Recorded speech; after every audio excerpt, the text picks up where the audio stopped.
All right, welcome to another episode of Trust Sports. We got a guest in the building. Me and Liam love it when we have a guest in the building. The We have best. my guy, Mike. Mike in the building. Me and Mike worked together at TC&J. A weird connection, awful time for both of us, but it was a good way we met one another. I would say, welcome, my guy. Man, appreciate you guys having me on today. Of course, of course. But I would say one of the things that me and Liam connected off of, I would say a couple years ago, was the Last Chance U documentary that would come on Netflix. Like we would always hit each other like every summer, or we during the year when we would see like the athletes from the show making a big play in college and like going D1. And that world of JUCO sports is always something that's so interesting that like I didn't really think about. I knew about when I was in high school because there were some players who were go out and definitely make some teams out there because they weren't big enough to go away to D1 organizations, but would just take the JUCO route. But we didn't know much about it until I would say that documentary came out.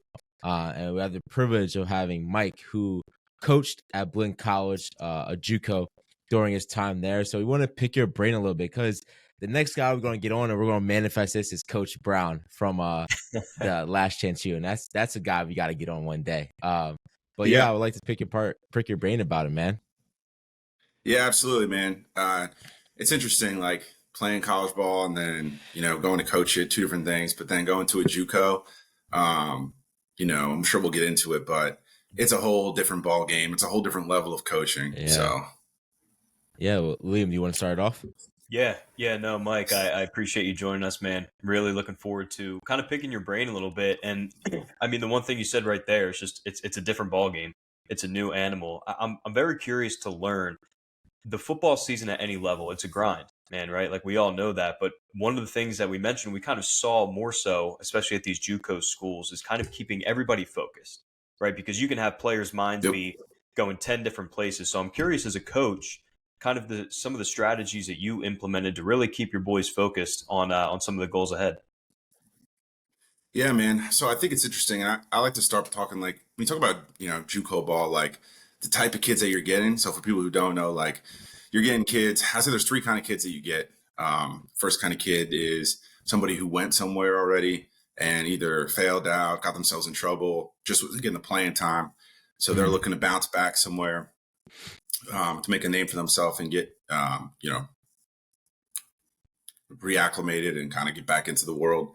But you also get, so the second kind of kid you get, you might get a kid who was completely overlooked, right? Like nobody was scouting him the whole time. So he's coming there with like a point to prove.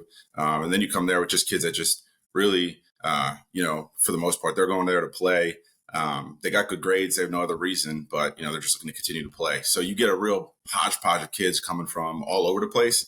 And I think like the challenge that presents itself is, it's junior college. These kids come from all over the place. So the first thing is you only have them for like 6 to 18 months, right? So it's like, how do you get them to mesh?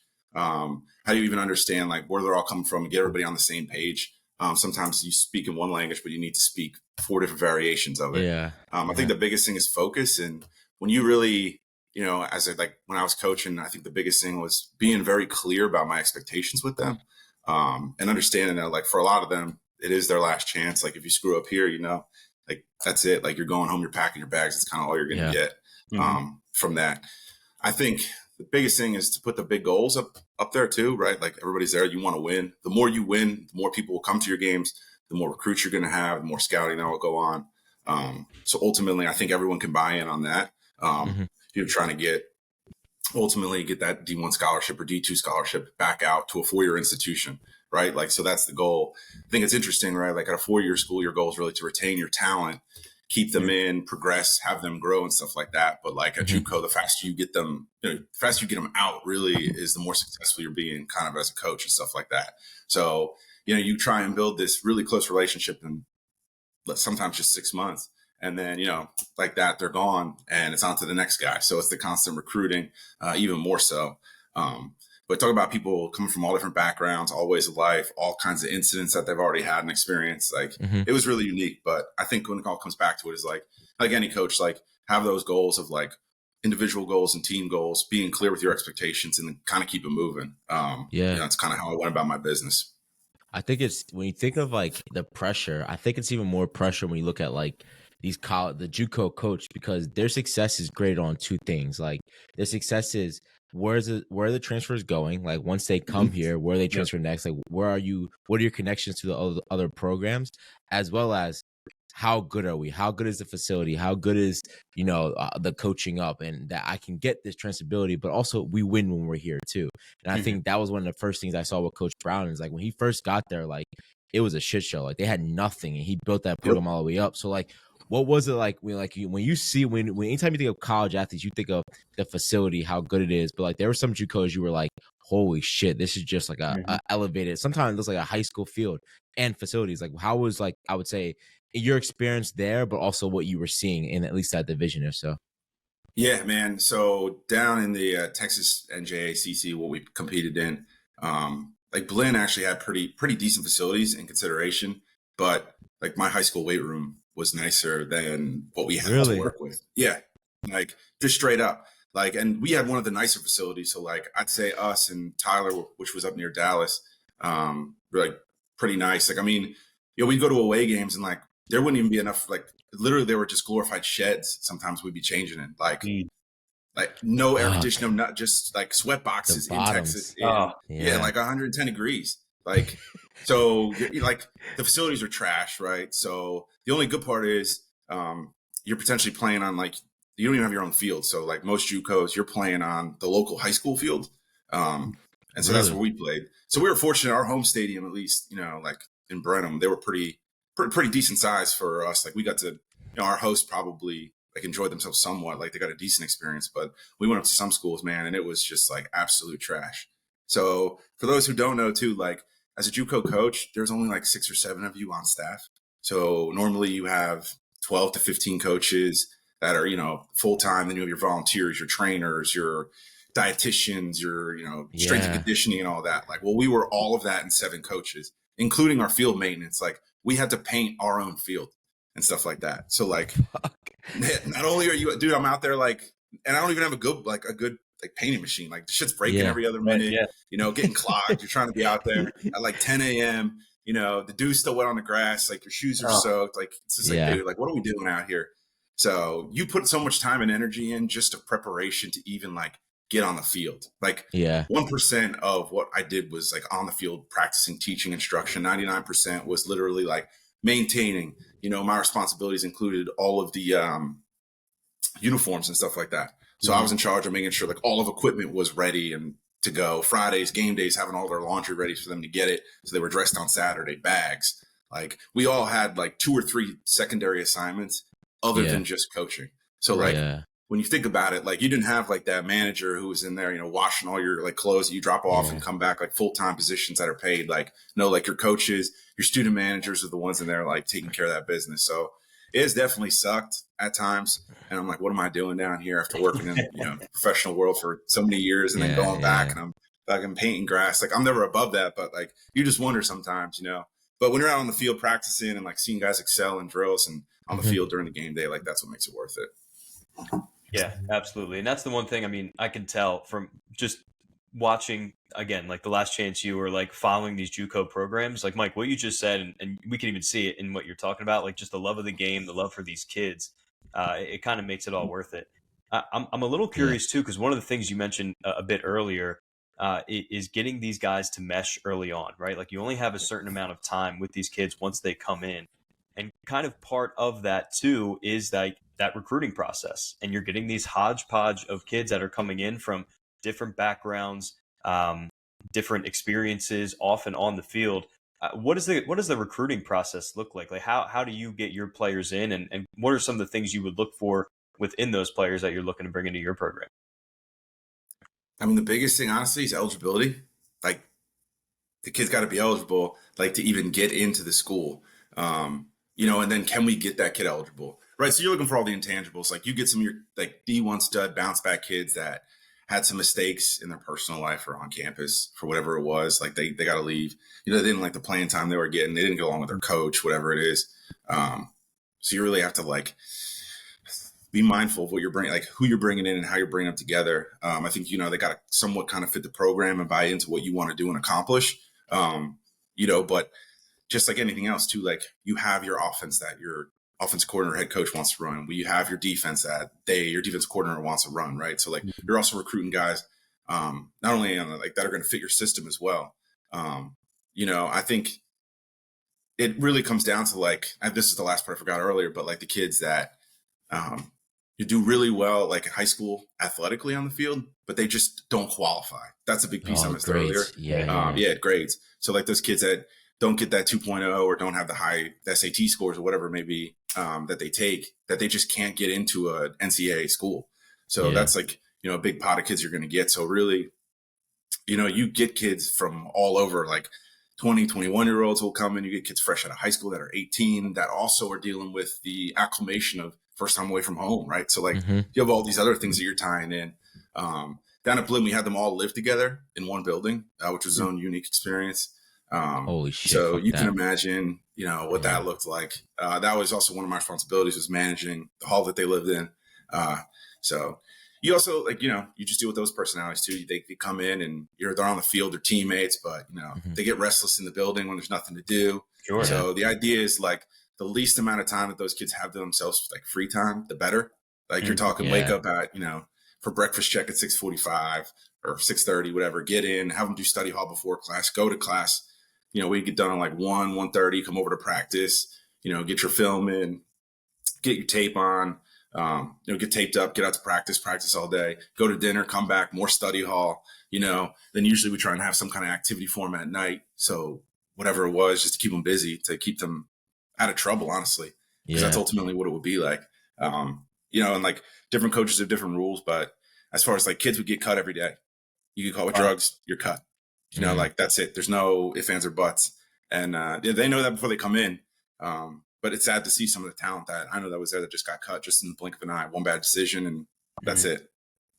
Yeah, the next thing I have. Like I work at a community college right now, and of course I'm on the scale of like I have the students who like are in those slope scopes, right? Like either they messed up and are coming back to community college, or they like didn't have the grades or coming here, or like they just need to figure it out first before they go into the 4-year school.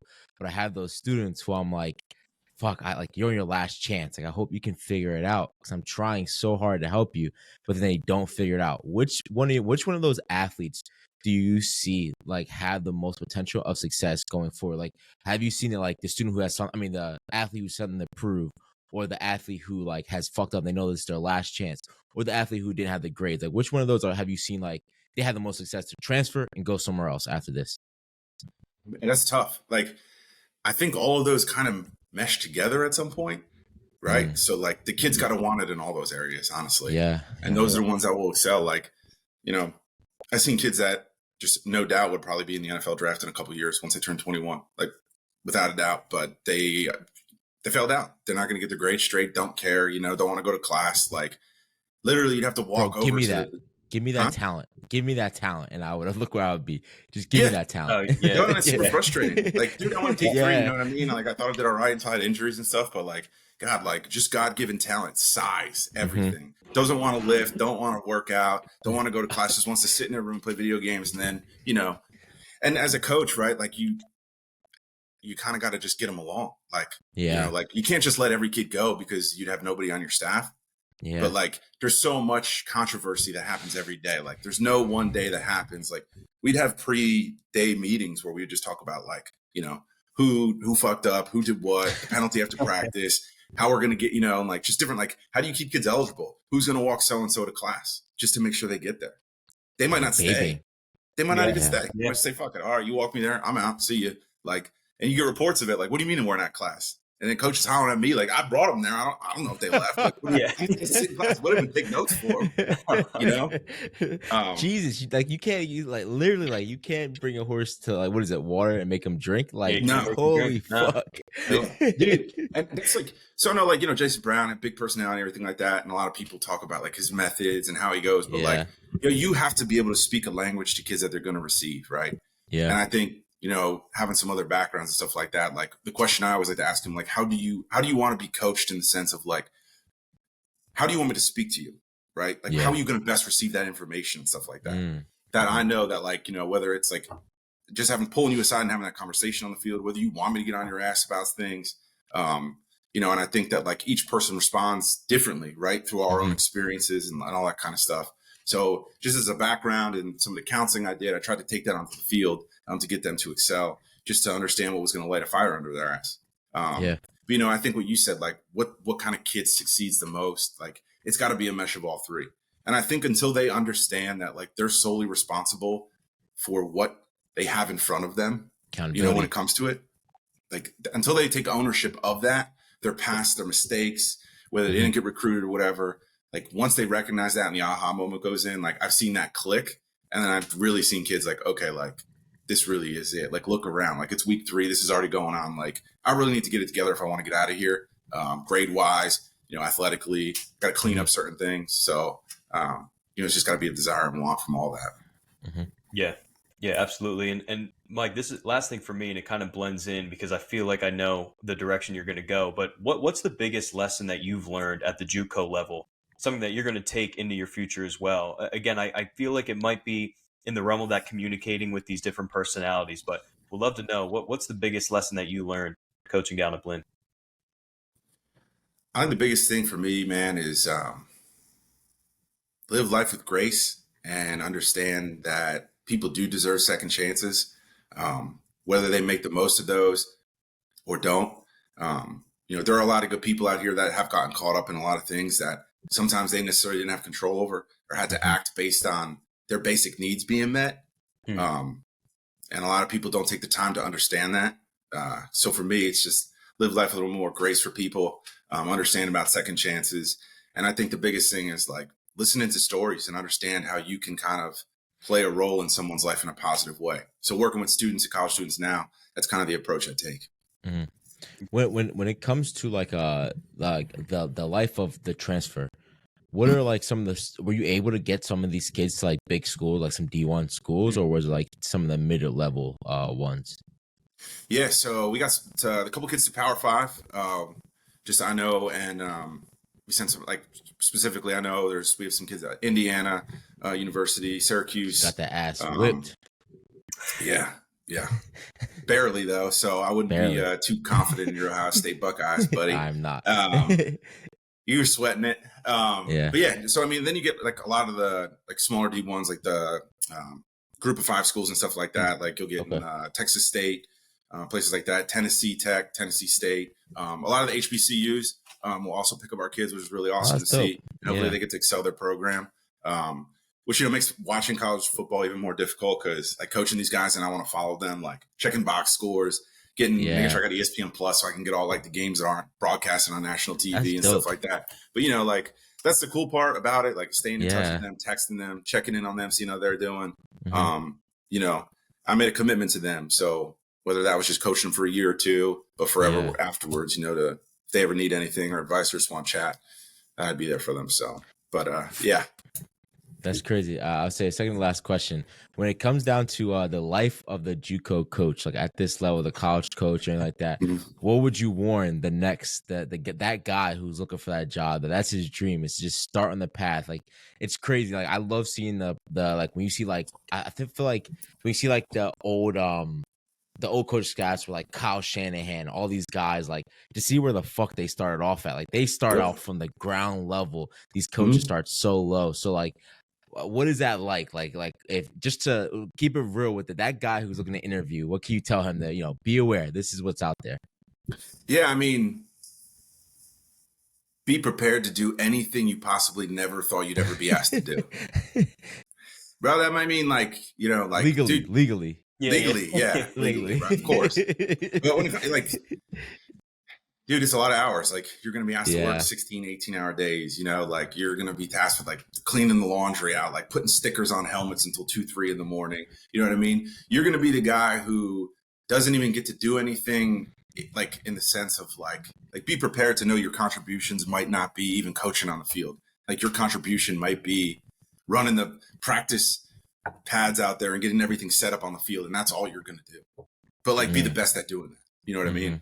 Like making sure that the camera's set up or that, the field's set up or the field's painted or whatever it's going to be. You might not have a direct impact like on the game.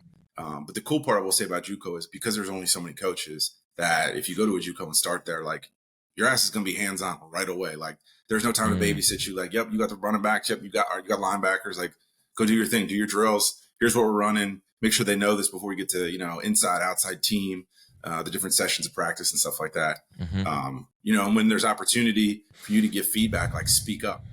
Whether you sound like the dumbest motherfucker in the room, speak up, say something. If somebody asks you something, say something, make a contribution.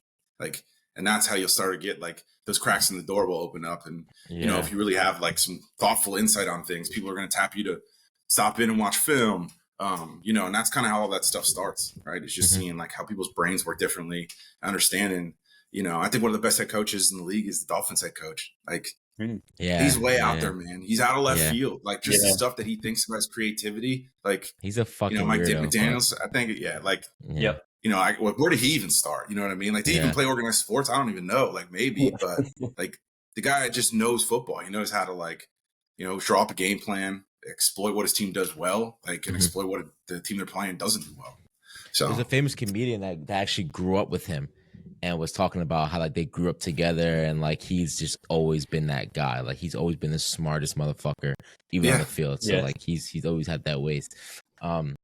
I would say my last question is there one player, you don't have to say his name or put his information out there like that stands out to you? Like, this is a guy, this is the reason JUCO exists. Like, he has come from whatever his background may be, and he made something of it, and look where he's at now. And he's showing, like, it's one of those, like, Hollywood stories that you're like, oh, I love this kid, or something else, or anything. Yeah. I mean, they're not doing so well in Hollywood stories now, in the movies, right? And then the local news, everything going on. But like, I was fortunate to have one kid in my group, between the positions I coached, that I think, went through a lot of hard times, was a high rated prospect coming out, got into college, didn't do so well, got linked up with his brother. His brother got in some trouble, didn't really have too much family in his life at the time. Like, what a lot of people don't know is, like, these kids, like, you still get scholarships at JUCO and stuff like that, but, like, you still got bills to pay. You know what I mean? Like, you may have a meal plan, a place to sleep, but, like, you got a car that needs insurance, that needs gas. Like, you need to feed yourself with just snacks and groceries and all that other stuff. Like, seeing a kid, like, go to practice, go through everything, finally get his grades right. He's doing DoorDash, driving down to Houston just to make the most money after a game, on a Saturday, just to hustle a little bit, to make some bread, just to take care of himself. You know what I mean? Yeah. Like, and seeing him get it all together and put it all together, like, at a place he's at right now, I'm hoping, if not this year, or as he continues to get touches and things like that, like, hopefully he'll get on the map. And, like, I really hope one day, good things happen to him, because he's a freak, man. He's an absolute unit. One of my next questions I have, and I think this is why Coach Brown stands out to us, because Coach Brown never held back when it came to cursing his fucking coaching staff out, the fights between players. He let it rip with the guys. Like, my favorite clip of him was when he's, like, arguing back with a coach, and a coach is, like, bitching back. He's like, Deshae, shut the fuck up. I don't know anything, coach. You saved my life. Like, shut the fuck up. Like, have you seen, like, what is it like? Because I love Nick Saban. I know Nick Saban fucking rips his players, goes at his guy. What is that elite level of, like, coaches arguing, players fighting, and stuff like that? Like, what is that behind the scenes that we never would see? Oh, every day. I mean, like, kids just walk up late to practice, think they're going to and then whistle, coaches just beelining for them, screaming at them, mother effing them the whole time. Like, get the fuck off the practice. You want to be late? Get the fuck out of here. You're out of here. Like, you're off the team. And then at the end of the practice, he's calling, like, all right, well, let's talk about this. Come to the office. And all of a sudden, the guy just got kicked off the team, 2 hours ago before practice, is now back on the team, and, they're playing. Like, what? Like, as far as our kids fighting each other, outside of camp, it wasn't like that. They all kind of, like, know they're all in it for the same reason. So for the most part, there wasn't too many fights. But, like, coaches get into it all the time. Like, and the more you start losing, the more things, like, get crazy and, like, out of hand. Like, we had two coaches on the sideline during a game. I'll bump in the booth with one of the other coaches, and just, like, we're watching this unfold, and it's like, oh, this isn't good. This isn't good. And all of a sudden, next thing you know, like, they're in each other's faces, and one of them just headbutts the other one so hard his whole headphones and everything came flying off and stuff like that. And this was, like, it wasn't a homecoming weekend, it was family weekend. So we had, like, a lot of board of trustees. The whole board of trustees is out there watching this whole thing unfold. And I'm just up the top, like, oh no, this is not good. And at the same time, right, like, it was in between, like, special teams going on. So, like, they're still, like, going at it, yelling at it. We're trying to get kickoff team or kickoff return team back out there. Like, get them out there, get them out there. Do we got 11? We got 10? Because the game doesn't stop, right? So like this whole big commotion goes on, and this fight's like escalated. So now like the players are holding coaches back and all this different stuff. And like, we only got 8 guys on the field because half of them are involved trying to hold their coach back from kicking each other's ass or whatever. So, Holy I mean, shit. dude, you see it all. Like, I'd imagine it's not an uncommon sight to see coaches get into it at practice on the games. Like, you know, that's why I like the documentary, and like being a, you know, former JUCO coach, understanding that like what goes into it. And like I said before, like what makes people like fired up. Like at the end of the day, it's all about passion for the game and stuff like that. You know, like afterwards things can get resolved and stuff like that. But I think one of the biggest things too is like, you know, you put a lot on the kids and want to make them accountable for their actions. Like, you know, as coaches, you also got to think like, you know, what are you doing to hold people accountable, even your own team? You know what I mean? And I think that like that might have been an area we were lacking in some ways, and why probably we didn't do as well as we should have in the season. Yeah, I think it's like my brother always talks about, you know, my brother was a college track athlete, and he was like, I want to come on one day and talk about like, you know, what is the difference between a college athlete and a high school athlete? Because he's like, I've heard the shit that I've heard a coach say to me. It's just like, you would never believe someone could talk to you that way. And then the next minute, like, you're just cool. You're just cool with each other. Oh my God, I just saw this happen. I just saw this happen I forget what player was in college football. And he was saying that like he was at the team dinner and he was like laughing, joking around, and like he's a starting QB, and the coach like comes, like it's like the QB coach like, yo, let me talk to you. He's like, why are you fucking smiling? He's like, the head coach wants to know why you're smiling. He's like, what do you mean? He's like, why the fuck are you laughing and just joking around? Like, this is fucking business. So he's like, oh shit. So now he's like in a blender. Like, I guess I'd just be angry for the next day. He's like, go back to your hotel room and shut the fuck up and don't laugh. Like, it's business day. The game's the next day. So then he goes back. While he's walking there, he bumps the head coach, and head coach is like, Mr. Jokester, like fucking jokes you have today, huh?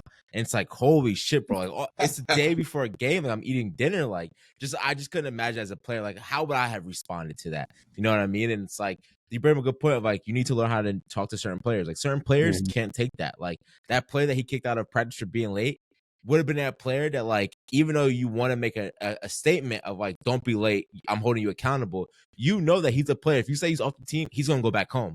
Because he can't handle the coach, please, like, give me a second chance. Like, he's not doing that. His pride is going to say, I'm out of here. I'm leaving. See, yeah, you're right. You nailed it, dude.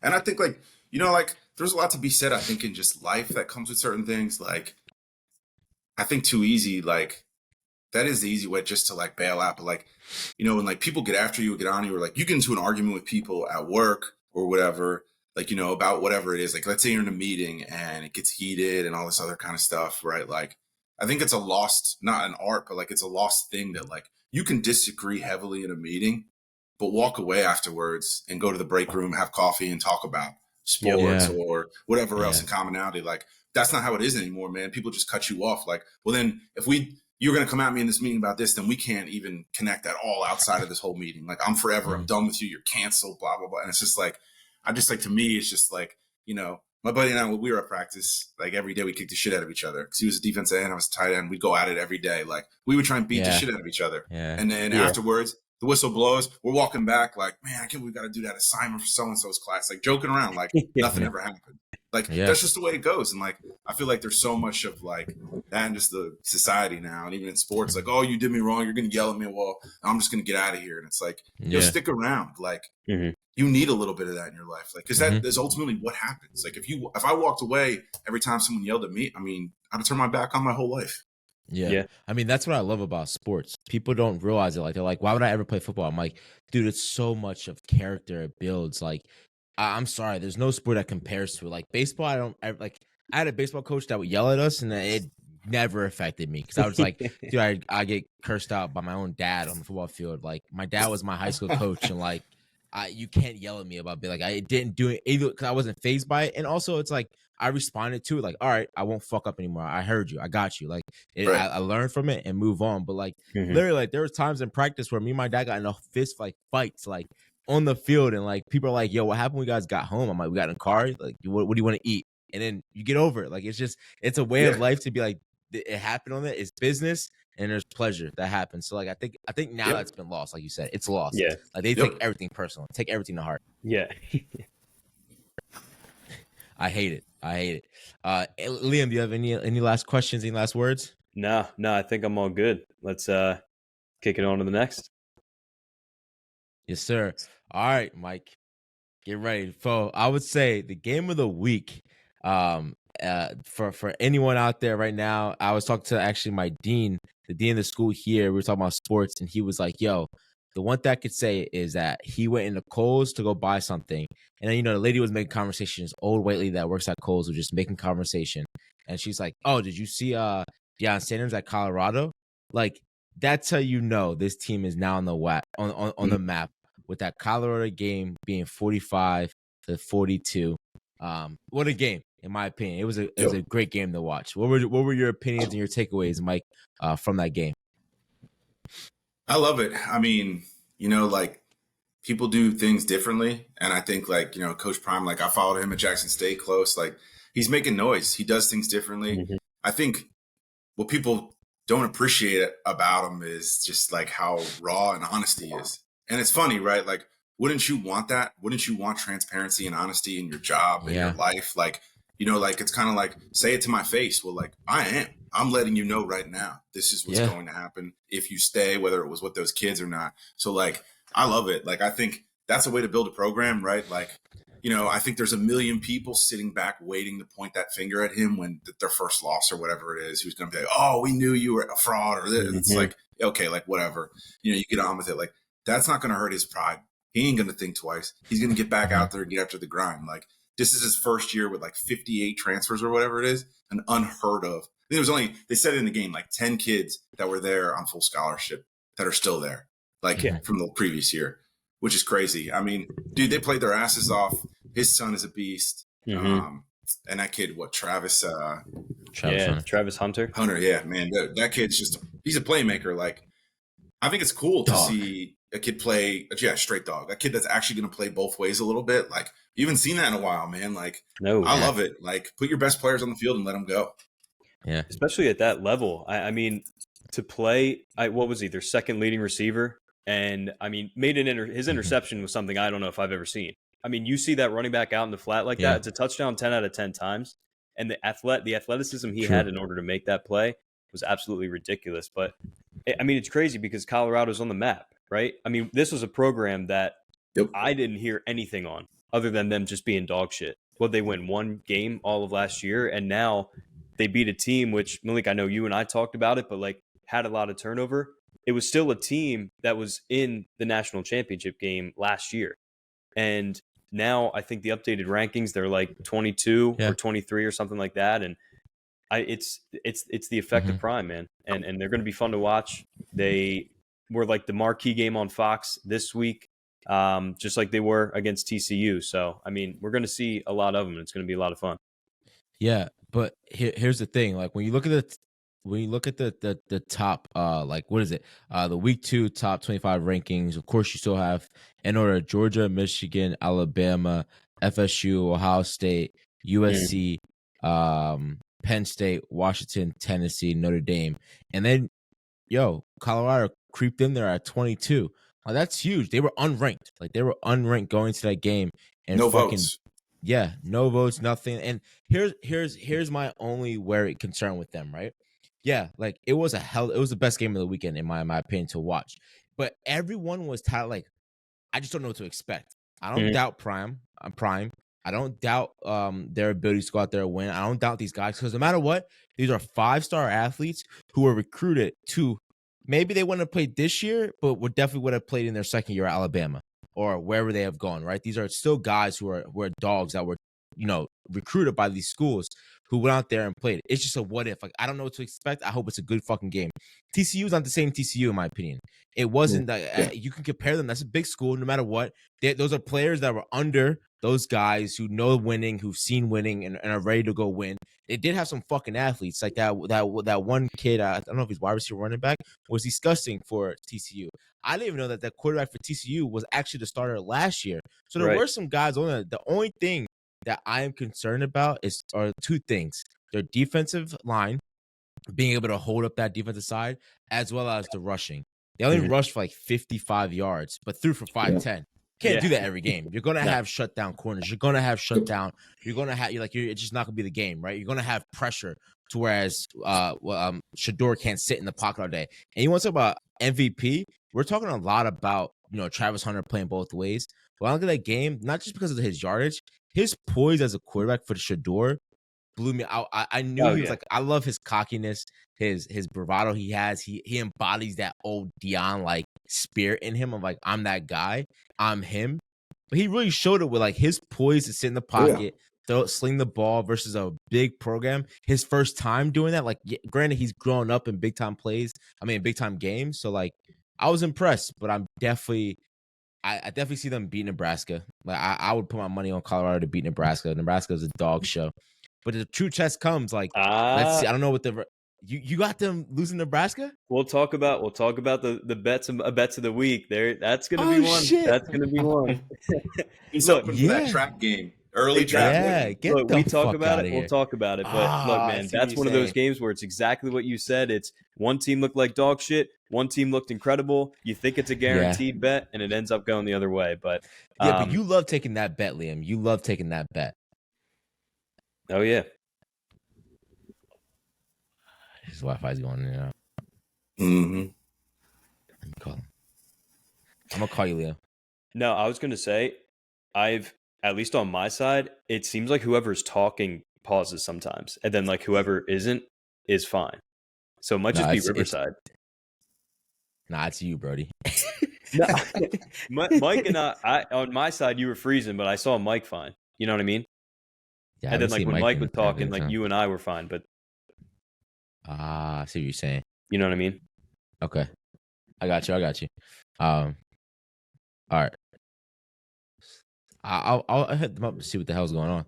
I put in a thing last week anyway. Okay, so we have Ohio State, Indiana next. All right. Yeah, you're a boy. All right. So we have next. Any last words on Colorado going forward? I know Liam was saying he'll take the bet of Nebraska going into it. Any last words? No, I think I think they're still capped at 8 games. Oh yeah, I said it's a good season if they make a bowl, if they break 500. That's a great season in my eyes. Yep. All right, so moving on to my guys, Ohio State versus Indiana, 23-3 win. Definitely when you want to talk about Power 5 rankings, definitely the lowest scoring game out of all of them, and that I knew was going to happen going in with Kyle McCord, who looked like shit going into it. I knew this was going to be one of those games where I would be happy to just get away with the win. I was hoping and praying that he would show me something big going into this game. Right. But go ahead, Liam. What were your thoughts watching that boring ass fucking game? I mean, that was the thing. I really couldn't watch it. I mean, I was watching the beginning because I know they're your squad. But look, you've been harping on this over and over and over again, and everything else that I saw from the media was Ohio State is Ohio State. The quarterback will get figured out. But bro, you've been on it. You've been worried about it, and at least from what I saw, that's kind of the concern. The Marvin Harrison injury that turned out to be fine, but like this is what we kind of talked about before too. I'm almost surprised he's deciding to play. I mean, this is a top 5 pick, maybe top 3 pick that is like locked in right now. They're definitely in a little bit of trouble. I look at this Big Ten right now, and after week 1, there's 2 teams that are better than you in your own division of the Big Ten. Michigan's better, and I would put Penn State ahead of them right now too. So I think it's worry time. And again, week 1 overreactions are going to happen both ways, but yeah, it's college football, man. You know, it's week to week. You got to get it figured out quick. Yeah, it scares the shit out of me. Go ahead, Mike. I just think for me, it's the quarterback play. You guys had the past 4 years, you just had straight dudes, right? That was never going to be a question. And like quarterbacks in college football make teams roll, right? Like they give teams swagger, confidence. Like defense can play a little bit more loose when they know their quarterback's going to go out there and throw the ball 300 yards. You know, they can just hit people all over the field and stuff like that. I think people tense up, teams tense up like, well, we don't really know what this guy's going to do or the next guy. So like people tend to just tense up, overcompensate, try and do things, try and get out of the team mode. They try and kind of be individuals on the field. And you've seen a little bit of that on defense, trying to make plays or miss tackles. Their defense looked good overall. Mhm. Yeah, that was my I do only think like happiness. it's just going to take time for them to mesh on offense. Like I think that's something they never had to do. They didn't have to wait. Like so, I could see like people being concerned as Ohio State fans. Like, they're probably still going to roll a little bit, but like they're a team. Like I look forward to that Notre Dame game in week 4. Yeah. I know we're getting ahead, but I think that's going to be a true test. And the way Notre Dame's looked the past couple of weeks, that's good. That's going to be a challenge. You're going to find out what your team's really like. Yeah. Yeah. I have us losing to Notre Dame, Penn State, and Michigan. Like playing that way. Yeah. And the only thing that can save us is our defense. No matter what, our defense stepped up and does what it does. Like, we have a very elite, older defensive side.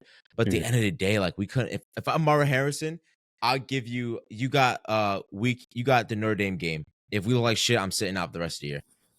If I'm Mara Harrison, like, I'm sitting the fuck out. I'm not risking that injury. Like that shit scared me as fuck. And I feel for him because it's like, fuck, like I didn't sign up for this. Like that's type of time. Like oh, like I didn't sign up for not having a quarterback at all. I didn't sign up for me running routes all day long and not getting the ball or having overthrows. Because to be honest, he almost got hurt because of the overthrown ball. Right. Like there was like that. That's just shitty. So I don't know. I know that they're going to be using both quarterbacks of Devin Brown as well, but they're both shitty quarterbacks. And like this is, and what I think people are looking at just right now, this scares me for the future. This scares me of like, are we going to be wide receiver and quarterback you anymore? Like, are we going to have these guys anymore? Like, and this is a true test. Like, this might be the last year for Ryan Day. Like, this is his make or break year. So it's like, where the fuck does Ohio State go next with losing, not having a great quarterback? It fucking frustrates me. Like, Ryan Day, what the fuck were you doing that we didn't have one of the elite quarterback come in already? How did we not recruit one of these elite guys? Like, we're seeing all these guys flip right now to Michigan to go play, right? And it's like, what the fuck is going on? Like, does Ryan Day know he's on his last leg? Like, yo, I'm out of here after this year, regardless. Like, it's already gonna be that.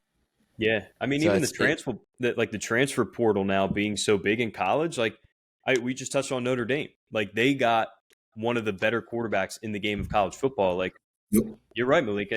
Did they just put the trust in the wrong guy? Look, it feels good to have football back because this is the only sport where after 1 week we can talk about the quarterback's trash, Ryan Day's gone, and at the end of the day, still a top 5 team in the nation. Damn, right when you said it's good to have college football back. Go ahead. Say it again. Yeah. Good to have college football back because this is the only sport where after 1 week, the quarterback's trash, Ryan Day's gone, and at the end of the day, you're still a top 5 team in the nation. Yeah. It's a fact. That's a fact. But it's a high expectation of it is. College football of Ohio State. It is. That's such a great point. I feel like I'm an Eagles fan now. Yeah, this is what it is to be Eagles fan. Week by week, man. But you brought it up, Mike. Your guys are rolling at Penn State. Penn State versus West Virginia. I was very impressed. You might have a guy. Like, you know what it is? You guys had to sit through. I mean, how long did you have that quarterback for? Like, shitty, below average guy for how long? 6 years of Sean Clifford. Yeah, Sean Clifford, 6 fucking years. Now his brother. His brother's a wide receiver on the team now, right? I think so, yeah. Yeah, I saw that his brother's there. So you gotta have a guy now. Like, how are you feeling now that you can have a little bit more faith and trust in your guy? Maybe to even beat Ohio State this year. Final Four bust, baby. Yeah, I honestly think so. I figured it would be a tough game, right? West Virginia, they're somewhat of an old rival that used to play each other kind of thing. They're coming to Penn State. It's your home opener. I appreciate that they played a real team and not some trash team. You know what I mean? Yeah. So I think the run game's going to be fine. Like Drew Allaire, I think he opened a lot of eyes. He's pretty solid. The defense is going to be, I was a little bit concerned with some of that, some of the plays that they gave up. But I think it's just one of those things. It's just you can practice all you want, but until you get on the field and have like game life situations and stuff like that, I think they'll be fine. But I think we actually play on the road against Ohio State this year. You do, play home against Michigan. Yeah. So. That's going to be, those are always the 2 games on their schedule. Like, are we going to get a James Franklin 10-2 team? You'll get some New Year's Eve bowl game that doesn't matter. Win it or lose it, depending on how many guys stay or leave for the bowl. Like that's kind of what I'm used to. But this is, I said this, going out of the season, going in, it's like if that quarterback can step up and be a dude. Like, there's no reason why we can't be a Final Four team. Yeah, I was happy to see. I mean, I don't give a fuck about Penn. I'm sorry, I don't give a fuck about State Penn. But I think in my opinion, it was good to finally see you guys firing. Like I haven't seen that type of offense from you guys in a while. Of like just taking shots, fast, moving all cylinders. To be honest, how are you feeling about the defensive front? Like I think you guys are doing really good. Like, I mean, you guys always have linebacker you as well, right? Like the linebackers was firing, man. I was like, I'm impressed. Again, it's week 1, so it's like you can you really judge week 1? Like in my opinion, like I can't really judge week 1. Only game I could judge week 1 on is LSU versus Florida. That's the only game I'm going into it saying I can judge these teams going forward of like what they're going to be now. Yeah, I think I can judge Clemson. Florida. I think I can judge Clemson too. Yeah. But speaking of that, let's move on to the LSU versus Florida. Liam, me and you were texting back and forth. What a game in the beginning, and then it got messy coming out of halftime. Mm-hmm. It did. I mean, look, the biggest storyline for me is Florida State's back. Like they're back. Yes. And look, Malik, you and I talked about this like last week. Yeah, it's great. It's awesome. But LSU, like all I heard was that this was going to be a team that's going to compete for an SEC championship, that's going to compete for a natty. Not from what I saw. That team was pressing from the very first drive. The head coach, exactly. Why is he still a fucking coach in college? Come on, bro. If they keep playing like that, he won't be there long. But from the first drive, man, they 3-4 plays, got down on the 1 yard line, and then had like 7 plays because of a defensive penalty, which was kind of bullshit anyway, and got stopped. Yeah. And I mean, from there, like the game completely flipped. Like you make a stop like that, any momentum you had from that first drive is gone. And man, that Florida State quarterback, Travis, like he's another one of those dudes that's just been around college football forever. Yep. They're a fun team to watch. And, you kind of look at the ACC right now, especially with Clemson looking how they're looking. There's no reason why Florida State shouldn't be in the playoff from the way that they looked in week 1. Yeah, I mean, Florida State's defense was holy shit, bro. It was just, I mean, the LSU's quarterback, Jaden Daniels, I mean, he looked like he was shitting bricks. Like he was in a loss. This dude jumped in the air, like out of like just for the fucks of it and just got driven. Like it wasn't for a first down. It wasn't for anything. It was just like, I'm just trying to do something. And that's what the difference is. It used to work for you in high school. It's not working for you now, brother. Like that shit used to work then. But like, again, even if you're not a fan of these programs, you still like to see the 90s teams be big. Like everyone still hopes for Miami to figure it the fuck out to be back on top. Everyone still wants Nebraska, Notre Dame to be these big programs again to bring it out. So like at the end of the day, I'm just happy that I haven't seen FSU on the map since Jameis Winston. So like I'm happy to see them back in the groove old way. Oh, eat the W. Eat the W. I'm sure he was going crazy, but I did like it. But Mike, you brought up a good point of that Clemson. We talked about it. Is this and the only organization that we have talked about of like, can you think about any other organization that you have seen a fall off like this? Like when we were in high school and in college, it was Debo. It was all these guys that were coming out of Clemson. Like this drop off is crazy to see, and to go down and lose to Duke and only put up 7 on Duke. They got smacked. Holy fuck. What were your takeaway? Can you think of any other organizations, or just the craziest thing you've seen? I mean, that was like a statement game for Duke, right? Mm-hmm. I think that this is one that they circled on their calendars, knew they were going to be home. They were tailgating probably out there in Krzyzewskiville for, 18 days before. So like they had it coming. Like I think Clemson will bounce back. The ACC is not that strong, but that's the thing. It's just like the talent that they used to have and what you're used to seeing, like the Trevor Lawrence's, like DeAndre Hopkins, Debo's, what's his face? He's run by Coach CJ Spiller. Like they used to be a very explosive, like high-powered offense, like drive the ball down the field and just get after it, right? Like they were teams that they were going to cover 56-point spreads against like young teams. You know what I mean? Yeah. And like all of a sudden, like that just like went away, and it's just like, wow, like this is scary. Like it reminds me almost like the USC fall off after Liner and Bush and all that. Dude, they were like non-existent for how many years up until kind of really recently. Like they had a decent run. I mean, they had one bowl game, the Rose Bowl, Penn State that one year, like was 16 or whatever. But like they really haven't been like the USC that I remember growing up. Like even Texas had that massive fall off. That national championship game, those two teams. Right. Dude, living down there, it's funny between the A&M folk and the Texas folk. And like, I mean, those people, like, it is literally like God football and Yeah. guns, like and family in that order. It's pretty wild, man. But like that's like kind of just like to me, it's just been kind of what it reminded me of. Like, and then like just not hearing about them. Yeah. No, what's the quarterback's name that's in the NFL now for the Browns? Oh, Deshaun Watson. Deshaun Watson. Like, that's when I was like, that's what I think about. I don't even think about Trevor Lawrence because Trevor Lawrence really didn't do shit there, but he was the man, but he didn't really do as like Deshaun Watson won that game. He's throwing Hunter Renfrow. Yeah. Like you've had, like Mike, to your point, like you had just dudes on the field, and watching that game last night, there's no dudes. And No. I think a direct quote from Dabo, speaking of college football coaches, I can't really stand Dabo, annoying as shit. Really? But yeah. And this is part of the reason, like he's just corny as shit. And when the NIL was kind of like in motion, I think he said when it gets approved, I'm retiring. Oh, go figure. He didn't. But it's kind of one of those things like, oh, okay, so now we're leveling the playing field. The transfer portal, we're leveling the playing field. And now look where Clemson's at. Yeah, exactly. Yep. Now look where they're at. They don't have these guys, and you're getting smacked against Duke week one. I know it sucks. It's week one. You have your blunders, but it's like when a game's not going your way, it's just not going your way. I mean, they had 2 fumbles in the red zone, one by the quarterback, another one by the running back. He threw a pick six. Like, I mean, not a pick six, just a pick. It was just like it's just not going your way, and it's like it is what it is. I mean, it makes me remember when what is my boy? He's not in the NFL. He was at Oklahoma, the quarterback that went to the Browns as well. He was disgusting at Oklahoma, quarterback. Bradford? No, newer. That went to the Browns?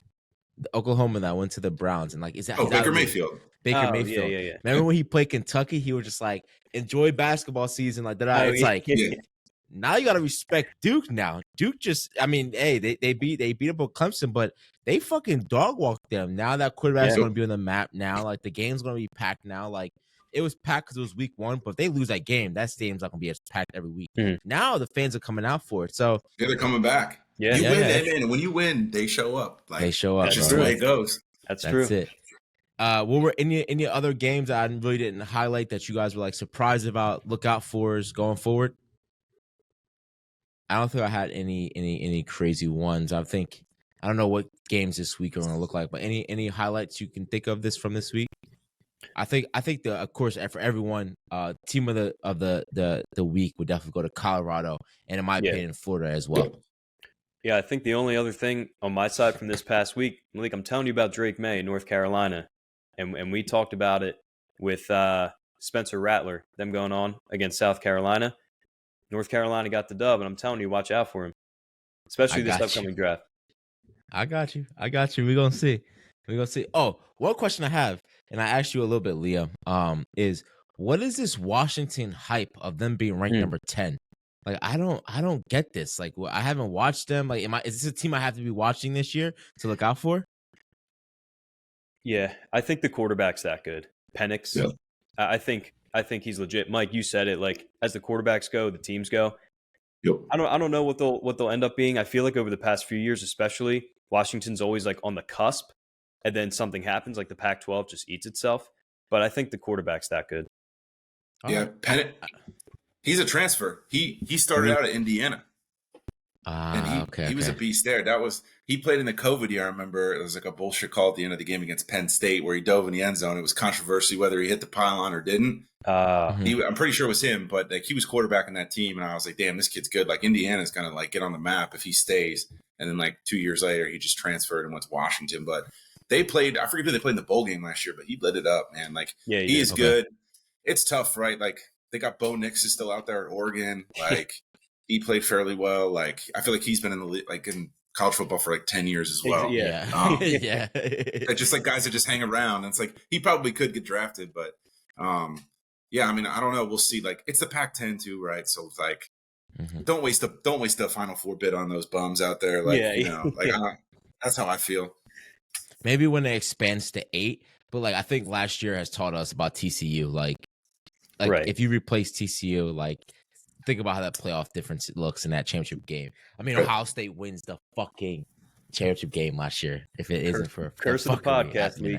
Curse of the podcast. No, bro. I know. And hey, keeping it going. I hope the curse flips and I'm wearing your color on purpose to put all that juju on you. Yeah.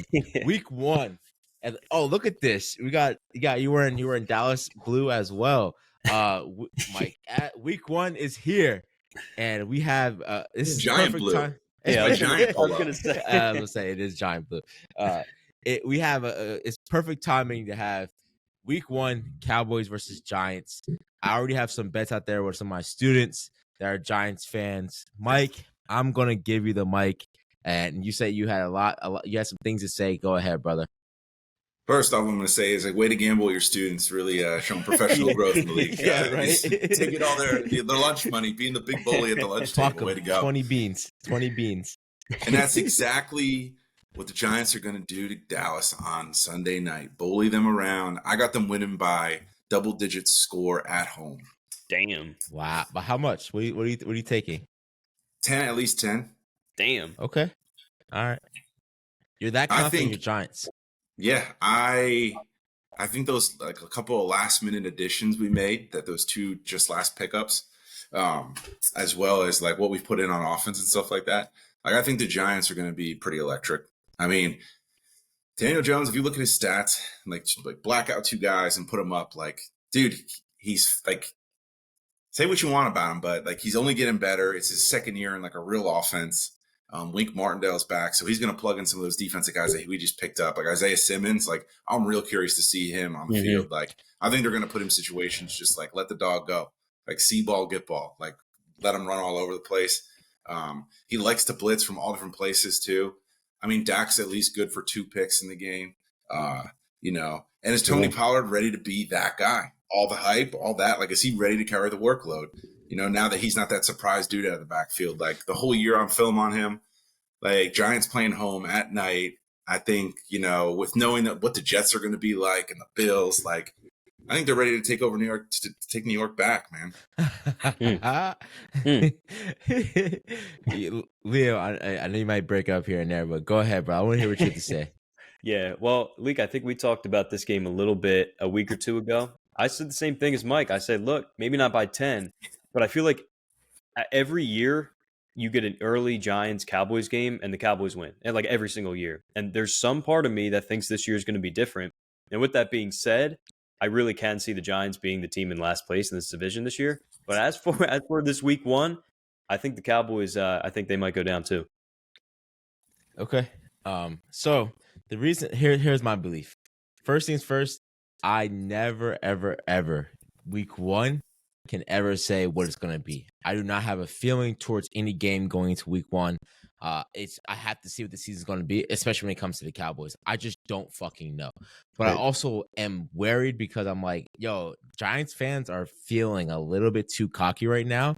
And when that happens in my eyes, it's like, fuck these dudes up. We're going to travel. And it's interesting to me that we have a week 1 away game because, Dallas being America's team, we usually play at home, open the season up, start the season off. You get to see our pretty stadium. But hey, we're going into the rugged North Jersey. Fuck it, it might be cold, it might be a little chilly. And it's crazy you brought up Tony Pollard. Don't forget, Tony Pollard ran this shit last year. That playoff game for San Francisco is a lot different if you keep Tony Pollard in the game. We don't have to rely solely on Dak. Now, again, I don't know what Dak's going to be. I like that Dak has the added pressure with him with someone real on his heels. Well, 2 guys on his heels that could take over any point. Week 6, he's out of there. So, like, this is the make or break year for our coach as well as our quarterback.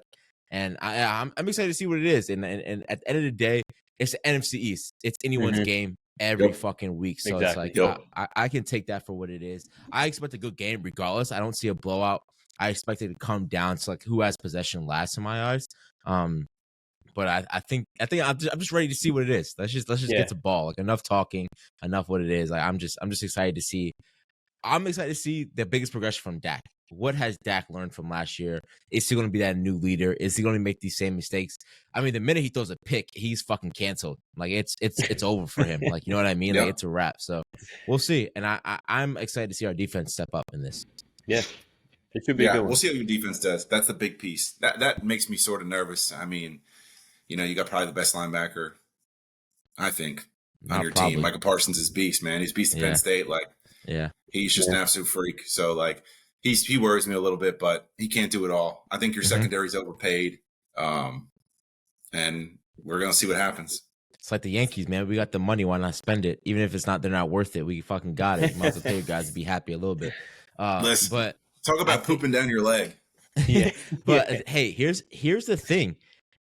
Now I will give you this, Liam, and I don't know if you're hearing me or not, but this is the first year where I've been hearing some Dallas fans say this might be the year. I've been seeing it so much, and I fucking hate that this is the year the Cowboys win the Super Bowl. I hate hearing that, but I've been hearing that from a lot of people that are like, in my eyes, I've been seeing a shift in the Cowboys organization with the young guys now becoming. I mean, you look at Michael Parsons, you look at them like the years have changed now. These guys are getting older and like, I want that ring. I want that. I want to see myself I'm tired of watching Super Bowl on the sideline. So this is the year that's a big push. And I see that it can go either two ways. Either shit to bed and we're barely above 500, or this is a great year for the NFC East of just everyone's dogging out and it comes down to like the last games of the season. So we'll see where it lends us. Yeah, this is the 15th year in a row I've been hearing this is the year for the Cowboys. So we'll see. We'll see. I was happy to see some offseason, like some offseason picks that weren't stupid. That's about it. I get what you're saying. Who the Eagles play? I don't even give a fuck about you guys. Who are you guys playing? Patriots at New England. What are your thoughts? That won't be easy. No, it's not. I'm a little concerned just to kind of see how the new offensive coordinator and Jalen Hurts mesh. I don't think it should be too much of a learning curve, but it'll be a bit rocky. I think it's like a Tom Brady like retirement ceremony or whatever. So just bring his pops, Nick Foles, put him on the sideline, wipe that out, and we'll be good to go. Zeke goes for 100, 150 on you guys? Yeah, he will. I'll guarantee he's got to score a touchdown. He always does against us. I'm betting that prop bet then, if that's the case. Yeah. He's like Boston Scott against the Giants. Like, it's a lock. You just got to bet it. Exactly. I like it. Hey, you brought it up. We might as well get right into it. Liam, do you want to get into your Liam locks for this week? Yeah, let's do it. So I'll run through kind of quick. I got an underdog and a favorite for both college football and NFL. And I'll go underdog first for college since we kind of touched on it. Nebraska, 3.5-point underdogs. Now, I don't know if they're going to win the game outright, but this is one that I've been burned, and every other bettor's been burned. When you look at these games and you go, oh, this is the lock. Like I'm taking a mortgage out and I'm putting it on this game because it's a lock. And I think this is that type of game. Like you had Colorado. We already talked about it. It was game of the year. Or game of week 1 against TCU. It's their home opener. We're seeing things change with Deion Sanders, and they play a Nebraska team that probably could not have looked worse. So I think kind of just solely going on that. I do think Nebraska is a better team than what they've showed. Again, I don't know if they'll win this game outright, but I'm taking them as a 3.5-point underdog. Game of the week in college, and as my favorite, Alabama over Texas. Malik, we talked about this one, man. Like, especially after week 1, I didn't even realize Alabama played. Like, you could have told me they just had the week off because just nobody's talking about them. And I think that's exactly where Nick Saban wants to be. And he wants to go out. Mm-hmm. Everyone's going to be watching this game on ESPN, 7 o'clock, like college game days there. This is the game everyone's going to have their eyes on. I think they come out and just steamroll Texas.